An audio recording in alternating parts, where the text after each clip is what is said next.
দূর কাদা এ মাগিকে লিখে সংসার করে রে। কি লাগছে তুমি গো তোর সাথে আমি সংসার করছি এই তো চোখ গুষ্টি চোখ ভাগবে কি রে ভাতারকে বে বলছিস কেন? কি আমার মান চাটা ভাতার রে তিনে লুয়াতে ঝগড়া করে স্টিল ছুরা কিনজি মরে তাই হইছে তোর।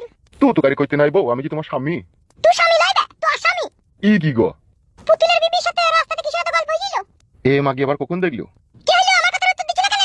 আমি বাজার যাচ্ছিলাম, আমাকে একটি মাছ এনে দেওয়ার লিগে বলছিল। তুই ঢেমির একটু মাছ এনে দিলা তো? হ্যাঁ গো, তা পাড়ার লোক একটু মাছ এনে দিছি, তা কি হয়েছে কি?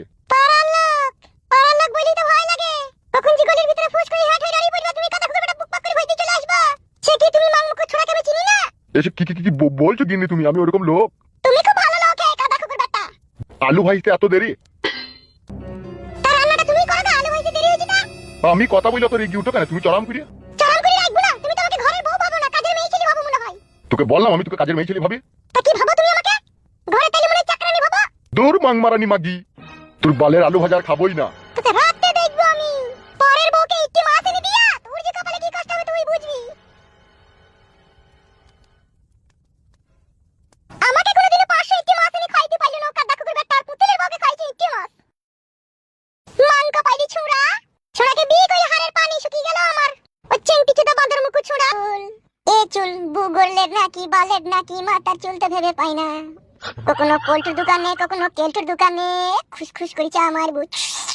আপনারা চলো মুই কেমন মা ডাকছে তরকারি হয়ে গেছে হচ্ছে দিদাম হাইছে হোক বেকুন হয়ে গেলে ডাকবে বেশ ঠিক আছে যা বাড়া ঘুরো।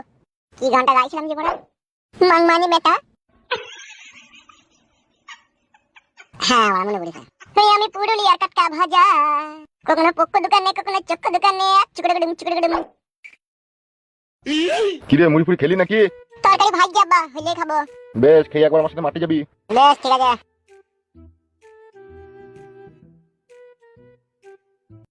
বাড়ি যাবে মাঠে যাবে খেয়ে বাড়া ঘুরবো বাড়ি থেকে। 50 গ্রাম শুকনো মরিচ লিবা 100 আদা 200 রসুন আর যদি চুনো চানা মাছ পাও তা 50 গ্রাম মতো লিয়ে লিবা।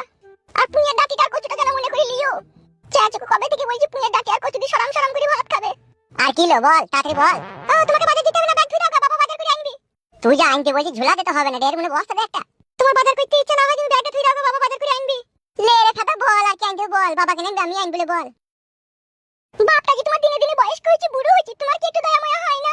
ই খাদা বুড়ো হয়েছে আমি কি করি বলে বলা। আমার একটা কর্ণাটক আনবা।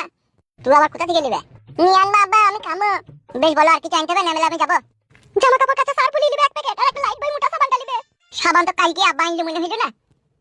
ওটা হাড়ি বাসন ধোয়া সাবান এনেছিল। বেশ ঠিক আছে তাহলে আমি চললাম। ও মা নিয়ে আনবা যেন কর্ণাটক। বে কর্ণাটক কি বেশালা বয়া কিনে না নাকি আর তিন গো মারা গুদমুখ ছোড়া আইসক্রিম খেয়ে খেয়ে ঠান্ডা লাগছে আবার আইসক্রিম মারা তুমি মুখ ফুরাবে শালোকে না উশারি মার দেবো। তুমি ছোট ছেলে ছোট ছেলে করবে নাকি বল কইরে ফুটো কি হইলো রে বাড়া ভিতরে যাবো আয় আয় আয়।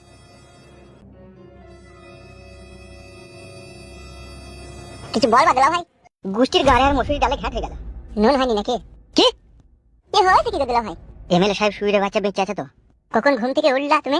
6টার সময়। টাটকা পানির জলে ছাট মারোগা চোখে এখনো ঘুম ছাড়েনি তোমার। কি করেছি বড়া তোকে বুঝাই দে। এটা আবার বুঝা বুঝির কি আছে কালু ভাই? আমার বাপের বাপ তার বাপের বাপ তার বাপের বাপ তার দাদার দাদা তার নানির নানি 14 গোষ্ঠীর পুষ্টি ষষ্ঠী পুজো দিয়েও আজ অব্দি শুনিনি যে মরা মানুষ কখনো জীবিত হয়ে ফিরে আসে। তোমার মুখেই শুনছি। আমি নিজের চোখকে কি করে অবিশ্বাস করি বল? আমি তো নিজের চোখে দেখেছি আমি চাঙে বসেছিলাম আমাকে গালগালাজি দিয়ে ওখান থেকে খেদা করলো মিচে করে মাথায় হাত দিয়ে বলছি বিশ্বাস কর সত্যি করে আমি ওকে নিজের চোখে দেখেছি। কি বলছিস রে? হ্যাঁ রে বাড়া আমি তোকে দেখে আশ্চর্য হয়ে গেলাম। এ ভাই ভয় লাগে ভাই এক মাইনে সত্যি করে বল ভাই। তুই যদি বিশ্বাস না হয় তোমার সাথে চো লেজুর বেটাও নিজের চোখে দেখেছে এমএলএ বিকাশ দত্ত সাহেবকে। এখন মানে কি হবে রে তাইলে? ও মা গো সত্যি করে বল ভাই। সত্যি করে বলছি ভাই বিশ্বাস কর আমি একবারে সত্যি কথা বলছি। উলি মালো